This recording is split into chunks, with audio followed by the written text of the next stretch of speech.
বাংলাদেশের মানুষকে জিজ্ঞাসা করলে বলে আমার রব আল্লাহ, কিন্তু ওই ব্যক্তি আল্লাহকে পালন কর্তা হিসেবে মানে না, আল্লাহকে রিজিক দাতা হিসেবে মানে না, আল্লাহকে একক ইবাদতের হকদার হিসেবে কখনো গ্রহণ করতে পারে না। আমাদের মাঝে লা ইলাহা ইল্লাল্লাহর অর্থ কি করা হয়? লা ইলাহা ইল্লাল্লাহর অর্থ কি কে বলতে পারবেন? মুসল্লিরা বলেন লা ইলাহা ইল্লাল্লাহর অর্থ কি? আল্লাহ ছাড়া মাহবুদ নাই। এটা বাংলা অনুবাদ, কিন্তু এই অনুবাদ আরাবিয়ান শায়খরা অ্যাকসেপ্ট করে নাই। কথা বুঝতে পেরেছেন?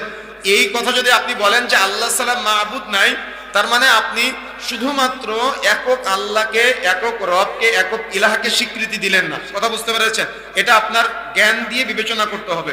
তবে এখানে আরাবিয়ান শায়খরা, আরাবিয়ান উলামায়ে কেরাম একটা ব্যাখ্যা করেছেন, অনুবাদ করেছেন।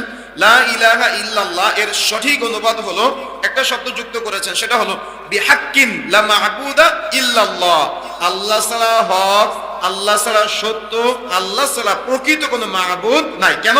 মানুষ সূর্যের পূজা করে, মানুষ চন্দ্রের পূজা করে, মানুষ পীর পূজা করে, মানুষ মাজার পূজা করে, মানুষ খানকা পূজা করে, মানুষ গাছ পূজা করে, মানুষ পাহাড় পূজা করে, মানুষ পাথর পূজা করে। কি করে কিনা? গত কিছুদিন আগে নরসিংদী একটা মাহফিলে গিয়েছি।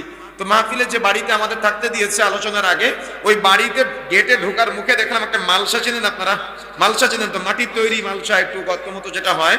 এই মালসার মধ্যে আগুন জ্বালানো আছে, ওই কাঠটার দিয়ে আগুন জ্বালিয়ে রাখছে। তো জিজ্ঞাসা করলাম এই মালসাটা দেওয়ার কারণ কি? মুসলমান পরিবার, ইমানদার পরিবার, ৫ ওয়াক্ত সালাত আদায় করার পরিবার। কথা বুঝতে পেরেছেন? তো জিজ্ঞাসা করার পরে বলতেছে এই ঘরে নতুন একটা বাচ্চা হয়েছে, ৬-৭ দিন বয়স। ভালো করে বুঝবেন, ৬-৭ দিন বয়স কার? বাচ্চাটার। যাতে করে এই ঘরের মধ্যে যদি কেউ প্রবেশ করে, ওই বাচ্চারা যাতে করে বদনজর না লাগে, এই জন্য আগুনে সেক দিয়ে তারপরে ঘরে ঢুকতে হয়। আপনাদের এলাকা আছে এমনটা? তাহলে আপনি প্রত্যক্ষ ভাবে না করলে পরোক্ষ ভাবে আগুন পূজা করলেন কিনা? আমার কথা বুঝেন না মনে হয়। আপনি আগুন পূজা করলেন কিনা? এই আগুন আপনাকে বদনজর থেকে বাঁচাতে পারে? তাহলে কেন হচ্ছে এটা? তাওহীদের জ্ঞান না থাকার কারণে, আল্লাহকে না চেনার কারণে, রবকে না চেনার কারণে।